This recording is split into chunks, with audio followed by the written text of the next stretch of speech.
Hello, General Biology, and welcome to the fifth in the screencast series of Chapter 8, Photosynthesis. And I left off, I wanted the light-independent reactions to be a whole separate screencast, so that in case you wanted to go back and watch that by itself, you could.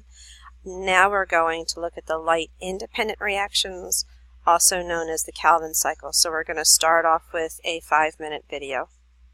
You're facing a giant bowl of energy-packed carbon crunchies. 1 spoonful, 2, 3. Soon, you're powered up by the energy surge that comes from your meal. But how did that energy get into your bowl? Energy exists in the form of sugars made by the plant your cereal came from, like wheat or corn. As you can see, carbon is the chemical backbone, and plants get their fix of it in the form of carbon dioxide, CO2, from the air that we all breathe. But how does a plant's energy factory, housed in the stroma of the chloroplast, turn a 1-carbon gas like CO2 into a 6-carbon solid like glucose? If you're thinking photosynthesis, you're right. But photosynthesis is divided into 2 steps. The first, which stores energy from the sun in the form of adenosine triphosphate, or ATP. And the second, the Calvin cycle, that captures carbon and turns it into sugar. This second phase represents one of nature's most sustainable production lines. And so with that, welcome to the world's most minuscule factory. The starting materials? A mix of CO2 molecules from the air and pre-assembled molecules called ribulose bisphosphate, or RUBP, each containing 5 carbons. The initiator?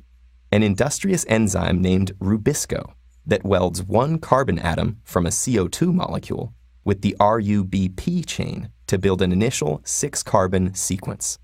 That rapidly splits into 2 shorter chains containing 3 carbons each and called phosphoglycerates, or PGAs for short. Enter ATP and another chemical called nicotinamide adenine dinucleotide phosphate, or just NADPH. ATP, working like a lubricant, delivers energy, while NADPH affixes 1 hydrogen to each of the PGA chains, changing them into molecules called glyceraldehyde 3-phosphates, or G3Ps. Glucose needs 6 carbons to form, made from 2 molecules of G3P, which incidentally have 6 carbons between them. So sugar has just been manufactured, right? Not quite. The Calvin cycle works like a sustainable production line, meaning that those original RUBPs that kicked things off at the start need to be recreated by reusing materials within the cycle now. But each RUBP needs 5 carbons, and manufacturing glucose takes a whole 6. Something doesn't add up. The answer lies in one phenomenal fact. While we've been focusing on this single production line, 5 others have been happening at the same time. With 6 conveyor belts moving in unison, there isn't just 1 carbon that gets soldered to 1 RUBP chain, but 6 carbons soldered to 6 RUBPs.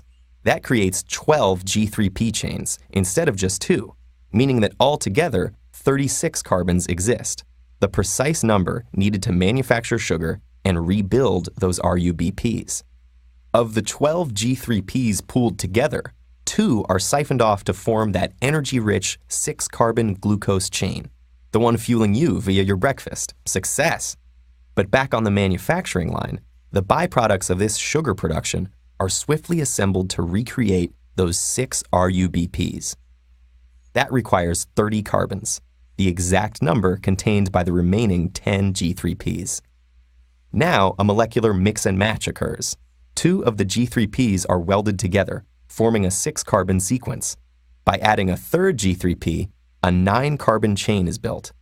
The first RUBP, made up of 5 carbons, is cast from this, leaving 4 carbons behind.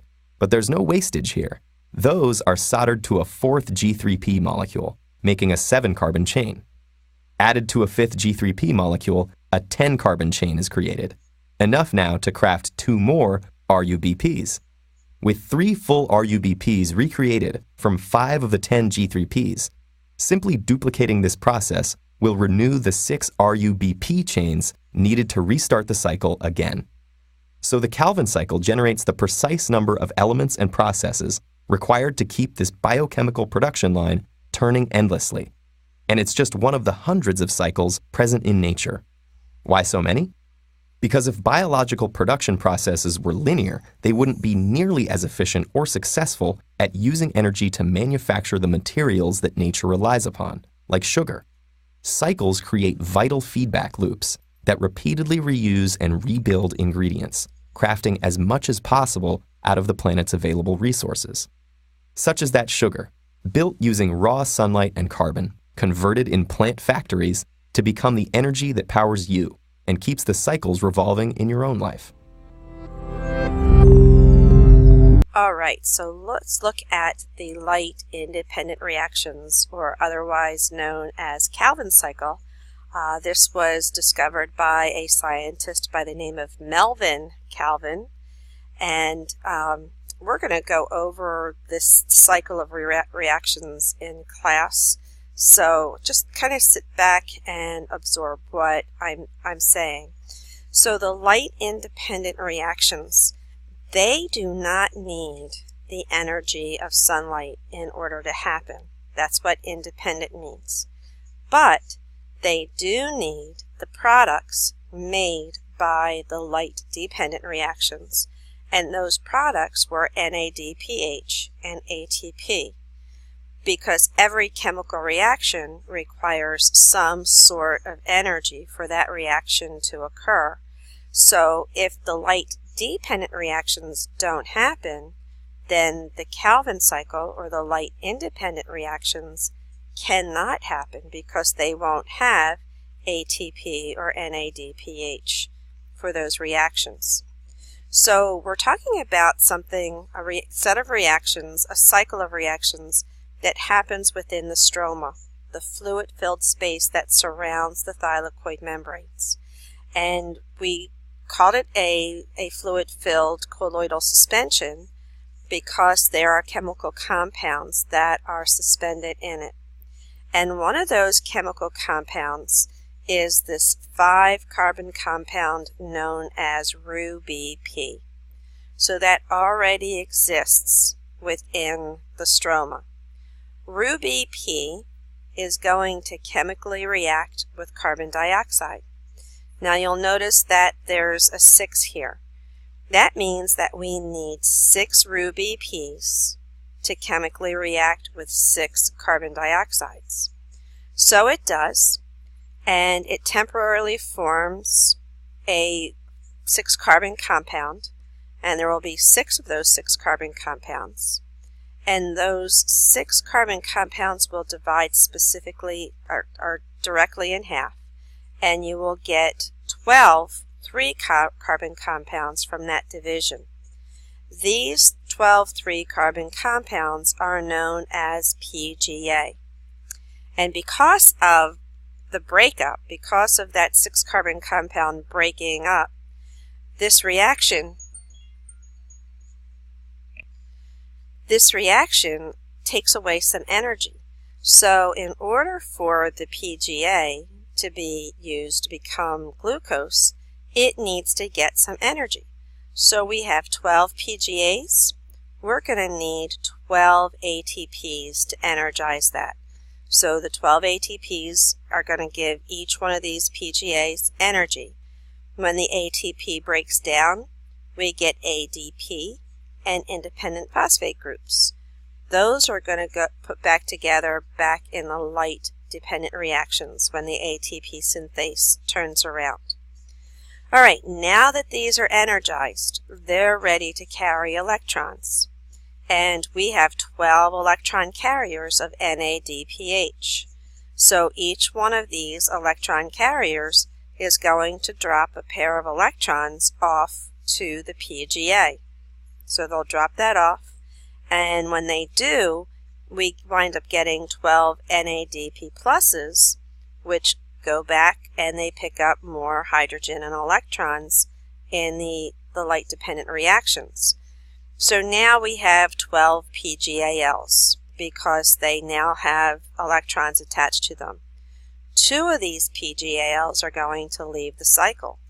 So that's going to leave us with 10 PGALs. The 2 that leave the cycle, they're going to go out of the chloroplast and into the cytoplasm, and they're going to form the 6-carbon glucose molecule that you see here. Then the remaining 10 PGALs with just a little bit of energy, with 6 ATPs, will be converted back into RuBP so that the cycle can start all over again. All right, let's take a look at that step that I have here. Okay, so here are the steps. We're going to get carbon dioxide that's going to diffuse into the chloroplast that enters the stroma. We need 6 carbon dioxide that will chemically react with the 5-carbon compound known as RuBP. And this will form a 6-carbon compound, 6 of them, that are temporary because they're unstable and they begin to break down.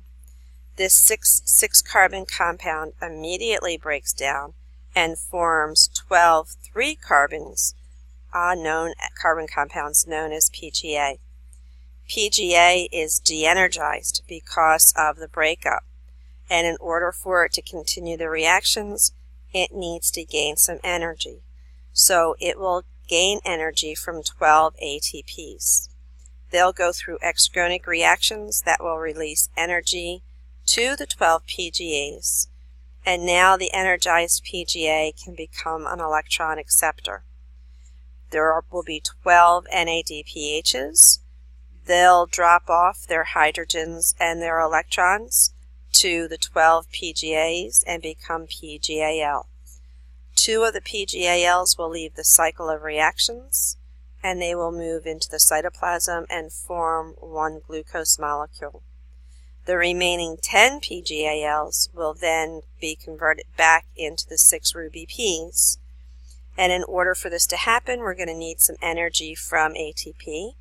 So 6 ATP will exergonically react to provide the energy necessary to reform the RuBP. And now that RuBP is ready to start the next series of reactions. Okay, we'll talk about this in class. If you have questions, write them down so that we can go over them. All right, and let's compare. So the products of the light-dependent reactions are going to be ATP, NADPH, and oxygen as the byproduct. The products of the Calvin cycle are going to be your sugar, your carbohydrates, your ADP, and your NADP+.